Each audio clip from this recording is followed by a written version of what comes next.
Hey, thanks for joining us for the Hemi-Sync podcast. We're joined today by Luigi Sciambarella.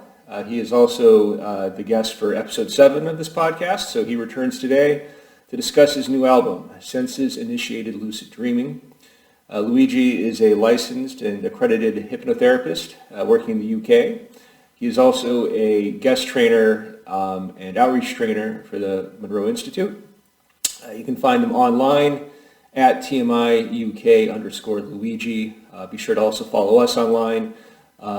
Most of our social media handles are at Hemi-Sync Life. You can also follow me personally on Twitter at Garrett H. Stevens. Be sure to also check out our Patreon page if you're into this content and want to see more of it. You can get some great bargains on Hemi-Sync products as well as some free merch. So be sure to check it out. Please share this up if you find it helpful. Leave a comment. We'll try to get back to you. Hope you enjoy it.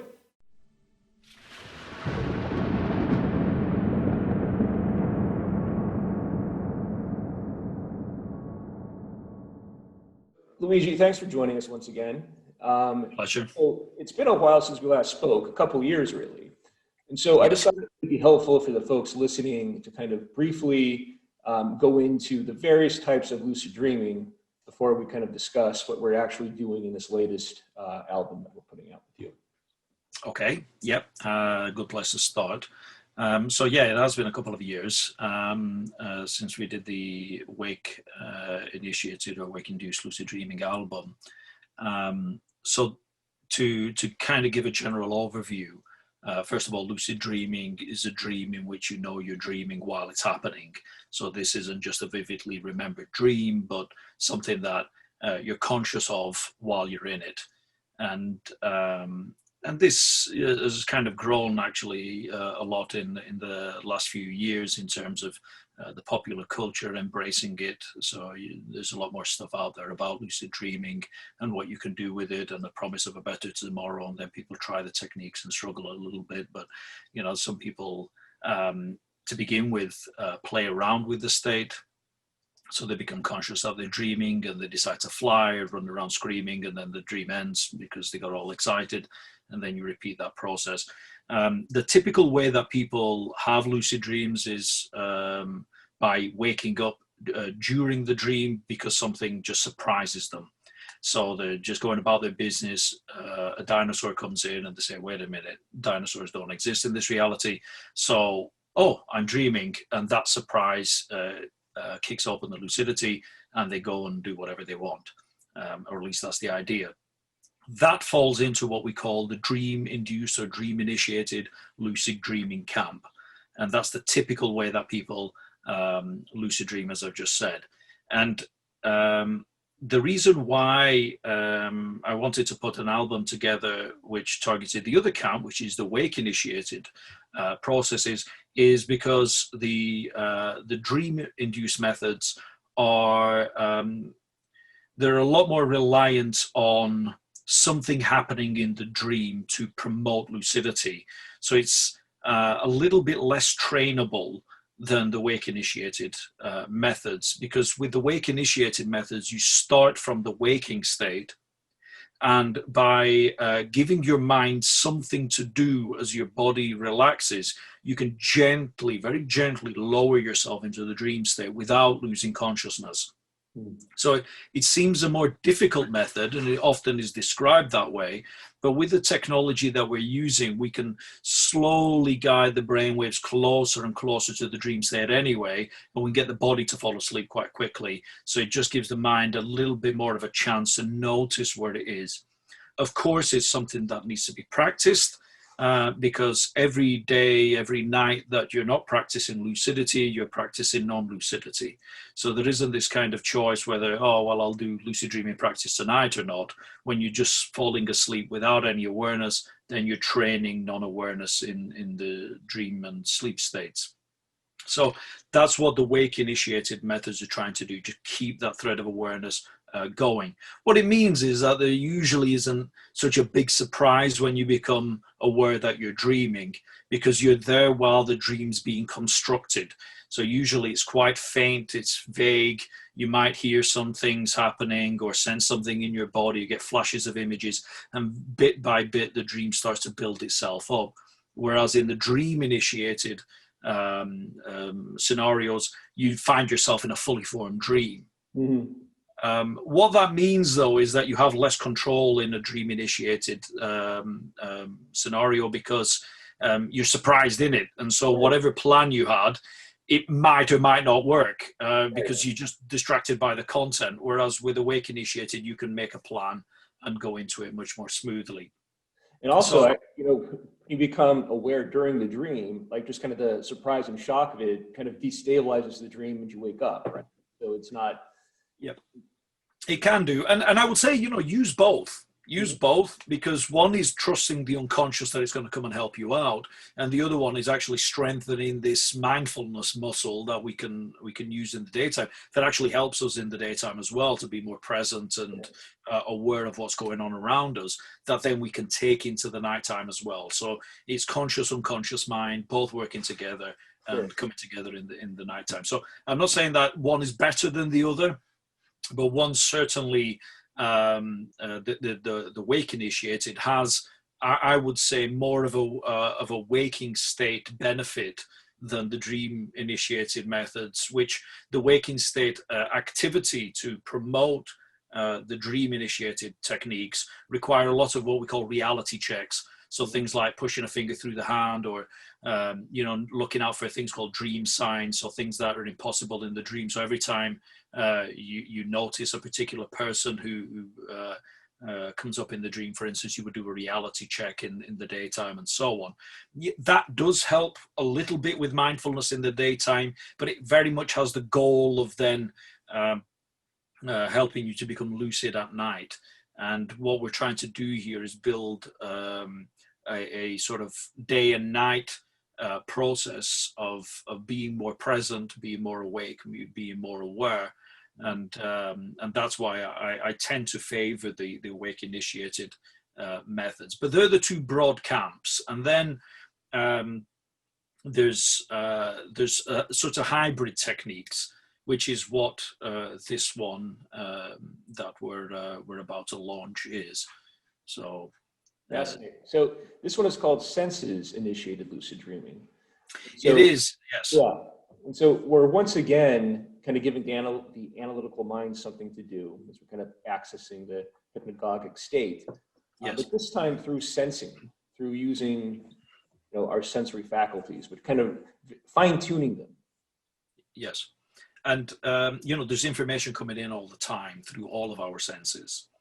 And there's information coming in even when you're lying down with your eyes closed trying to sleep. Just because you've got your eyes shut doesn't mean that your eyes stop working. What's happening is all of that information, all of that sensory information, the blackness behind your eyelids, the feeling of the bed underneath you, any smells in the room, any sounds in the room, are all coming in. And they make their way into your brain, and there's sort of like a sensory gate in the brain and a structure of the brain called the thalamus that kind of just says, is it important to send it up the chain of command, yes or no? And if the answer is yes, then you become conscious. So what the heck's that creak? I'm conscious of it. Thalamus says that sound that was coming in is important. But, much as they've found all over the world, really, people who live, like, for instance, I grew up near my original home was near a railway track, and I could sleep through trains going past all the time. Now, first of all, if anyone was sleeping over, they would hear this and it would disturb them. But then they just get used to it, and this is what happens. They've done studies in Cairo, for instance, and they say, how is it that with all this sound and markets and everything that people can sleep? Well, again, the thalamus is trying to make sense of those external sounds and then says, is there a threat? Is there not? And if there isn't one, just go to sleep. It isn't important. Don't send it up the chain of command. So that information is coming in, even the blackness behind your eyelids is coming in, which is why it's easy to wake somebody up if you say their name, for instance. That's an important salient thing. If you say fire, for instance, that person is more likely to wake up, and so on. So there's a part of the brain always scanning, always aware of the external environment, and we can kind of hijack that mechanism. to say, okay, what's going on in the different senses as we're falling asleep? Because it could be that some dream like information is already starting to make its way into one or another sense. And because lucid dreams are just so powerful and so impressive visually, we tend to bias ourselves to the visual sensory input, but you're not using your physical eyes in a dream. So that's just one way that you can perceive. And what I thought was missing, and certainly, you know, I mean, I haven't invented this technique. It's a technique that's been around for a very, very, very long time. It's just that we've never done it with this technology before and in this particular systematic way. Yeah. But it's a tried and tested technique. And what it does is it very quickly moves through the senses to see where the party's starting. You know, because we can be very obsessed with trying to see something. And actually, if you just notice what was happening in your hearing or in your kinesthetic, your felt sense, your touch, you might notice that there were floating sensations or buzzing sensations, or, you know, now you suddenly feel like you're the size of the room or something. It's like, whoa, if you're not paying attention, you wouldn't notice that. Yeah. So this is why what we do with the senses initiated technique is to just cycle the senses very quickly. You know, you're not trying to hard stir or trying to hard hear or hard touch. It's just very gentle, move, move, move, move. And you just keep bouncing around. And you do it very quickly. And you repeat that and you repeat that. And slowly you start to extend the time that you're giving to each of the senses, just to kind of allow your body to continue to relax and float closer to sleep, while the mind starts to generate the dream state. Right. Yeah. So you start with the dark canvas behind the eyelids. Yeah. You kind of turn the listener's attention to the sounds, the point of contact with, you know, whatever surface the body is resting on, and the breath. Yes. Then you start repeating these cycles. We ask the listener to repeat these cycles, and it almost reminds me of counting sheep, because you know you're kind of giving the mind something to do, but you're also fine-tuning the senses so that, you know, something is coming alive. Yes, absolutely. It's very interesting. And, you know, you sort of make the point that sensations may arise, and at first it might not seem like much, but then it becomes stronger and it slowly forms into a dream. And I don't think most people have the experience of a dream developing that way. So this might be new to them. Absolutely. And this is why it's important to practice and practice and practice with this. You know, so one thing that I know is that it's important not to mess with your sleep too much. You know, we've developed this faculty over millennia, probably longer. And it's important that we use sleep to recover, to rest, to let it do all its wonderful functions in the background. So this is something that I wouldn't suggest putting on as you go into sleep. You can set the primer going, because there is a primer track that will just set the intention for when you're going to use the main track. But get some good rest. You know, this is something that normally what I do with this is I usually set the intention of going to bed just a little bit earlier. Yeah. So that will mean that you'll wake up earlier than you normally do. And so it'll just displace that sleep cycle just a little bit.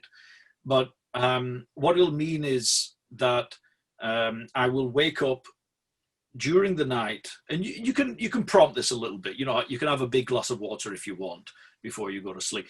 Depends on your age, by the way.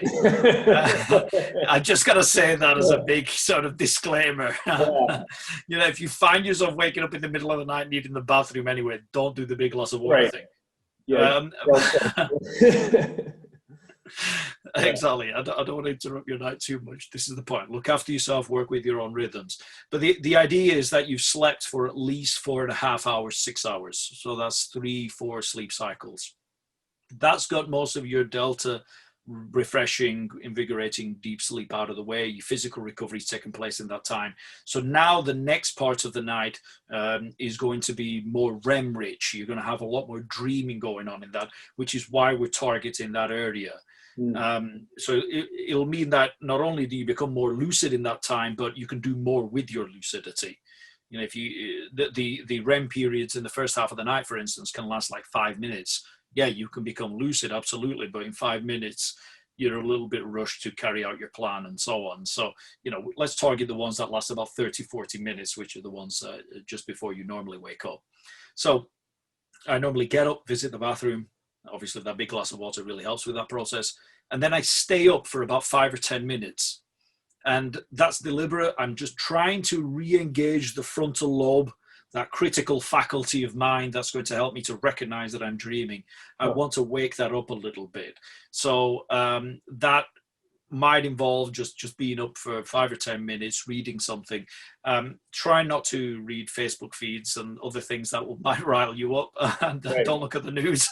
You know, just maybe read about lucid dreaming or so something like that. You know, just that you can do.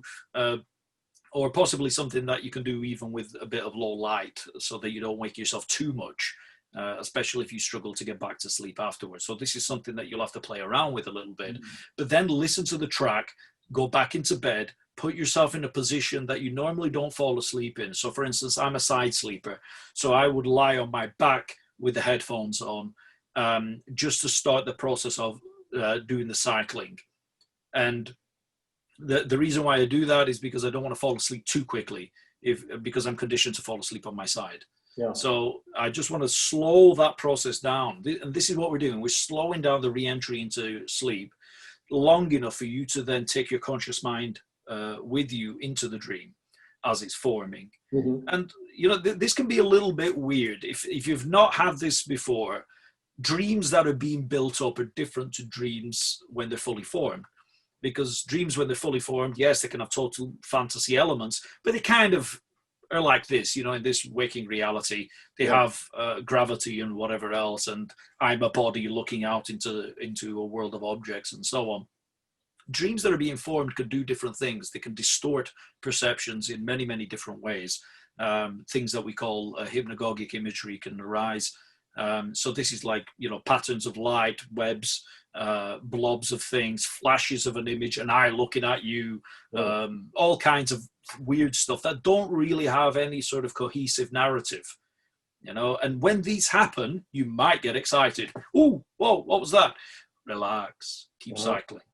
You know, this is the bit that people to begin with need to train themselves to do, which is notice stuff, but without really engaging with it, being sucked into it too quickly, because that can either hold the state back or it can collapse it completely. So, and then you're really wide awake because of the excitement and so on. Relax, just keep going. And then bit by bit, they form more. Yeah, and so it seems like cycling through the sensing practice as you're doing it in the exercise would be very helpful in maintaining that sense of calm and kind of staying with yourself and, you know, absolutely, not wrapped up into, you know, what is arising right there.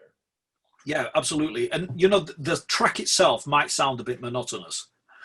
You know, it'll just say, it's like, what are you seeing? What are you hearing? What are you touching? Again. Right, okay, I've got it. But you won't.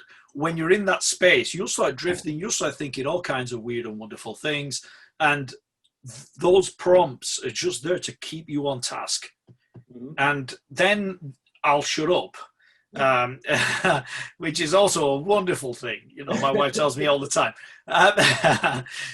to just allow you to then go at your own pace as well through the cycle. Because, of course, if things are happening and I keep interrupting you, then that's going to collapse the state again. So work with me to begin with, but then go with your own guidance. You know, if things are building up, then go with that and gently prompt it a little bit more. But what I normally say to people is don't try to engage with the dream until it's formed a little bit more solidly, you know, that these images are taking place, these sounds are forming into soundscapes, that the sensation in your body isn't sporadic, but is settled into some sort of rhythm. Then you can start to use your imagination. And this is important. Yeah. Your imagination is really, really the key. It's your vehicle for navigating the dream state. Because what else are you using? You're in imagined land, and you use your imagination as the way of kind of interacting with the environment, because you're not using a physical body. And this is something that people tend to forget. They think, okay, now that the dream's starting, I'll try to get out of bed. There's no bed. You're in the dream, and that's a dream bed with a dream body in it, observing dream things. Mm-hmm. So use your imagination to move and interact with the dream. Pay attention to what's called the false awakening. This is more and more likely with this type of technique. False awakenings being you dream about being awake in your bed and nothing happening, and frustrated that this exercise hasn't worked, and called Luigi's voice is annoying, etc., etc.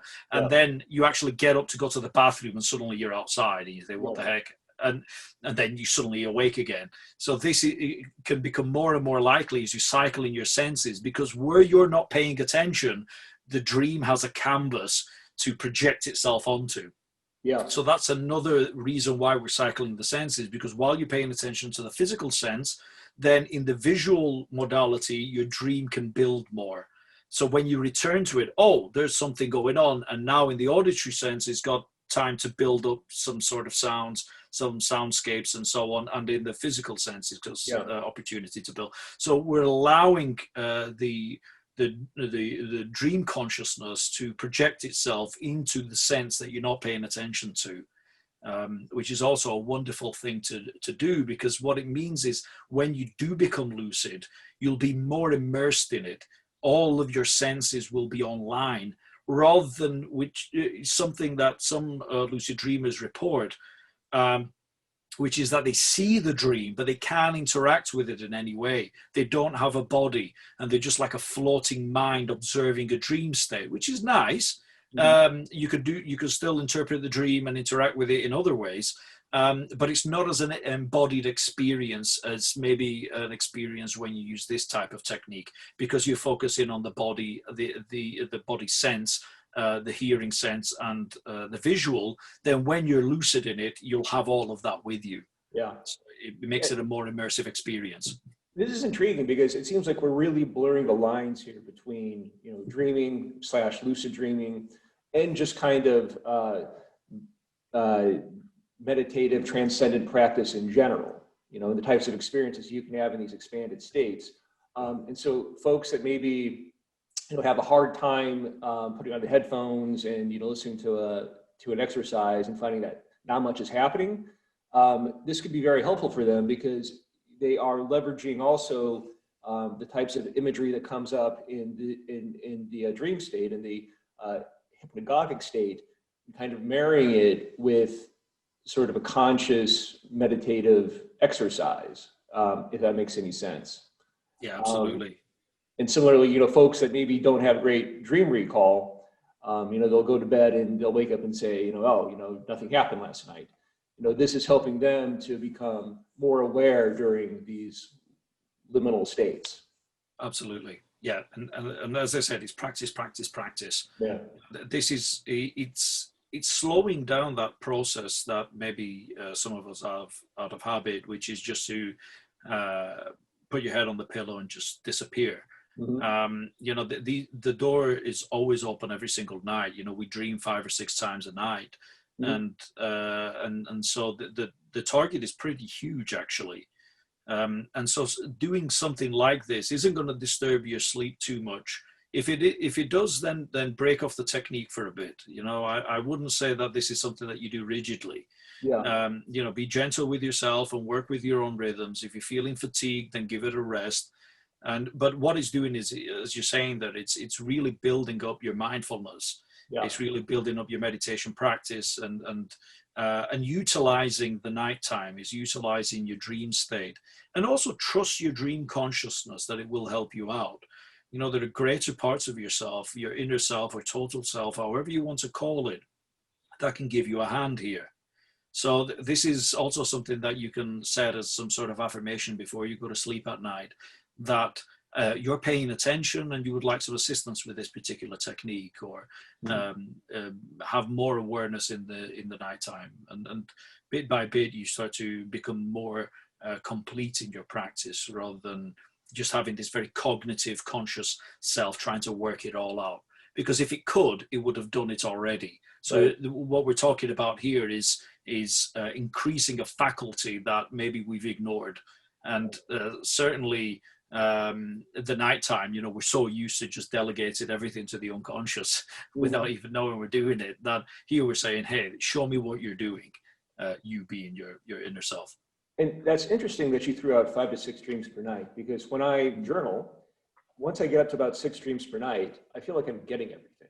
And I don't know how I know that, but that's what I feel like. Whereas if I'm, jotting down 2 or 3, I still feel like, there's something that I'm missing and I'm trying to kind of like pull it out.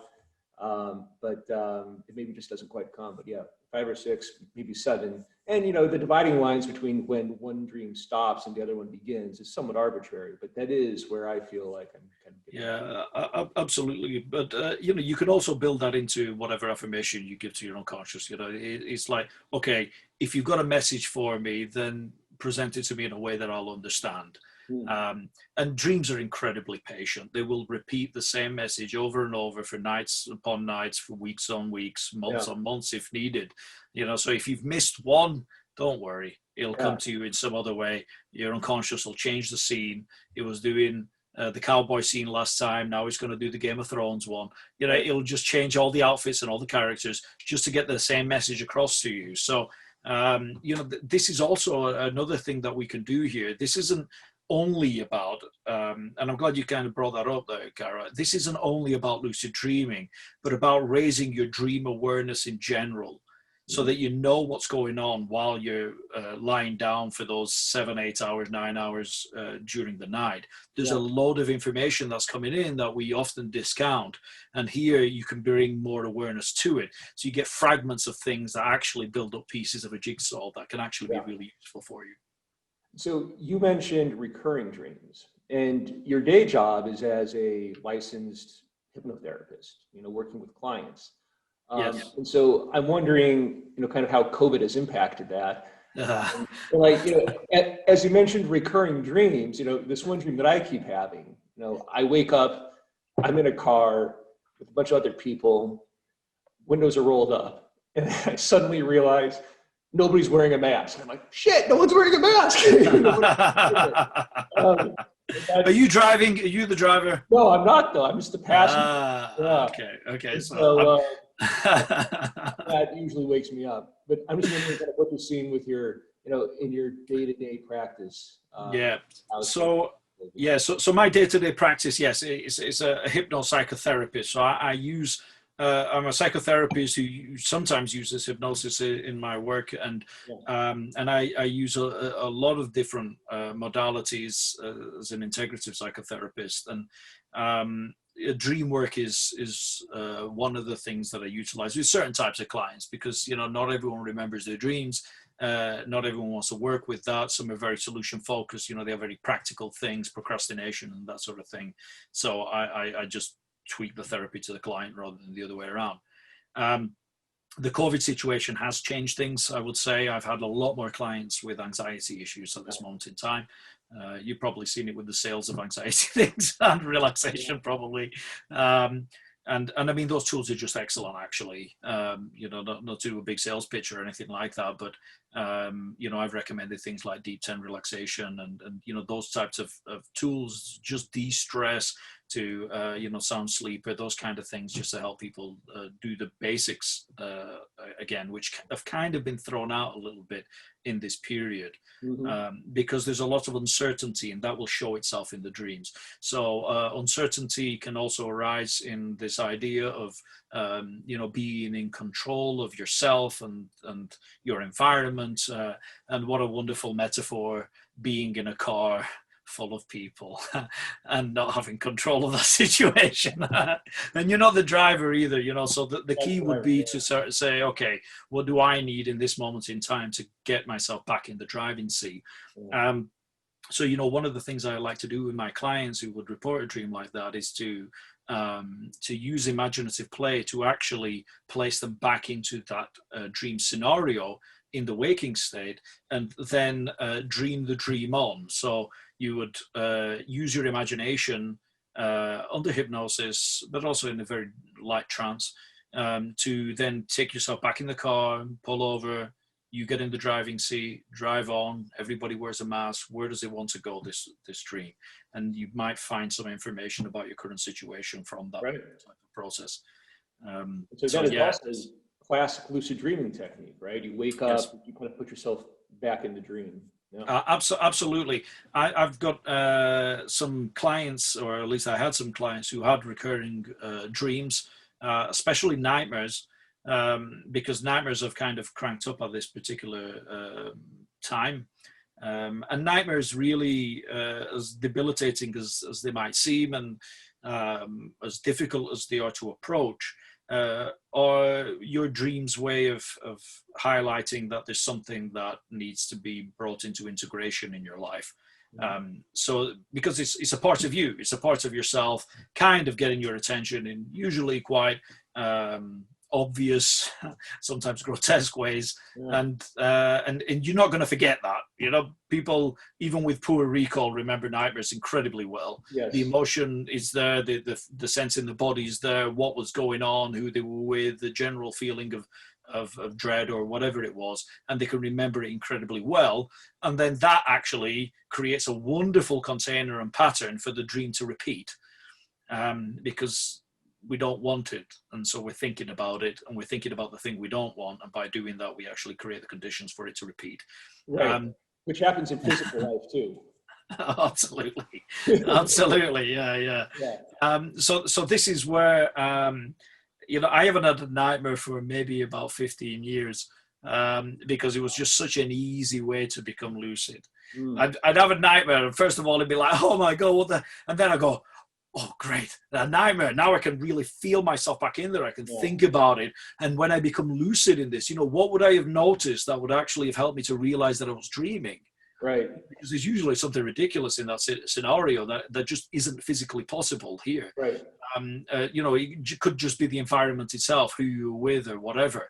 So then I just think myself back there in the, and then start to rehearse what it would be like to become lucid in that, and what I would do next. And I would become lucid, falling back to sleep. So, you know, some parts of my unconscious went, no, that's just too easy for Luigi, so we won't give him any more nightmares now. But I also think that if you work with your dreams on a regular basis and start to integrate the messages that can arise in the dreams for your conscious mind to deal with, then nightmares are less likely to occur, because you're kind of diffusing the situation as you're going along. It doesn't have to give you a big message that really has to grab your attention, because you're paying attention as you're going along. So nightmares are less likely to occur with regular dream monitoring and regular dream practice. But that is definitely one of the benefits of lucid dreaming, that you can work with your nightmares, and rather than escape from them, you stay in the dream and you say, okay, well, actually, you're a part of me. I don't feel particularly comfortable in here, but then I'm made of the same stuff as you are, because this is all dream stuff. So what do you want to tell me, you know, about myself that I maybe don't know right now? And that's a great learning in general, because whether it's in the dream state or just, you know, in the expanded state, you know, putting on the headphones, or physical life in general, we tend to want to avoid the fearful thing.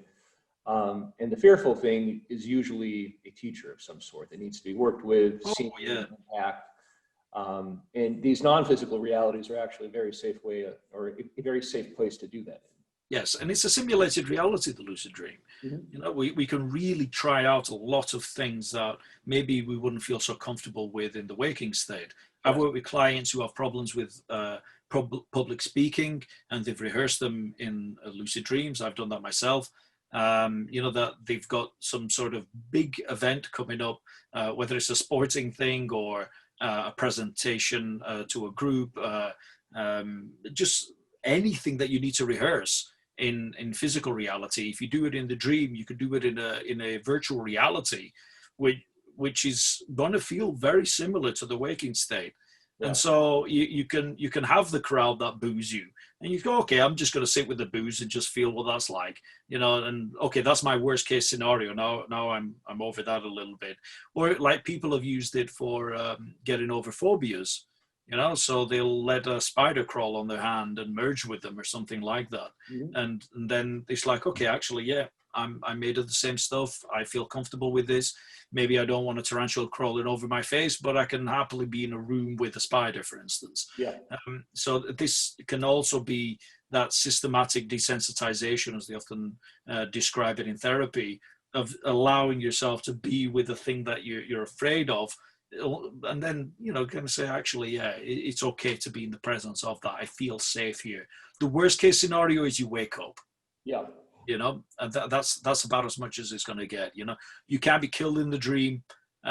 So, you know, forget what you might read in forums and everything like that. You know, say, oh, if you die in the dream, you die in reality. This Yeah. is an Inception, great movie, not true. Stay off the Reddit threads. Yeah, Inception would have been, you know, if it was a real world scenario with lucid dreaming, Inception would have been so much easier. You know, Right. all this running around shooting, you just say freeze all of that, Right. no one's shooting, give everyone a hug, all the guards are hugged, Yeah. integrated, game over, end of film. You know, it just wouldn't have made Hollywood. So, you know, forget that, forget things like Insidious and things crawling into your body. You know, this is a totally safe space. And I've been doing it personally solidly for about 20 years now, maybe just short. And Very good. And you actually call it you call it day and night therapy, right?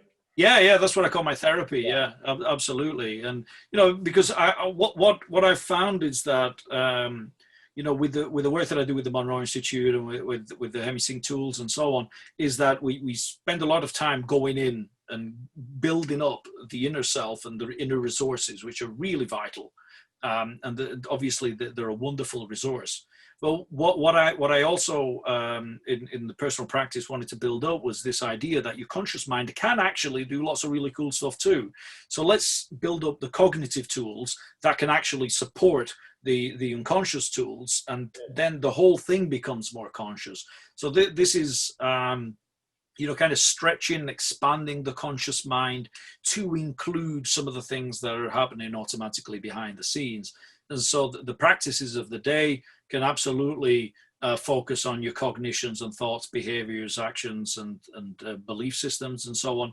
And in the nighttime, we can also then start to gain, first of all, better sleep, but actually then start to work with our dream states and so on, so that we can understand maybe what's going on in the background a little bit more and how that helps us in the daytime. So there's this nice virtuous cycle that can develop from that process. Awesome. Well, Luigi, thanks so much for doing this album with us. Folks, be sure to check them out online. Day and Night Therapy at TMIUK_Luigi. And we'll see you guys next time. Take care. Thank you. Thank you.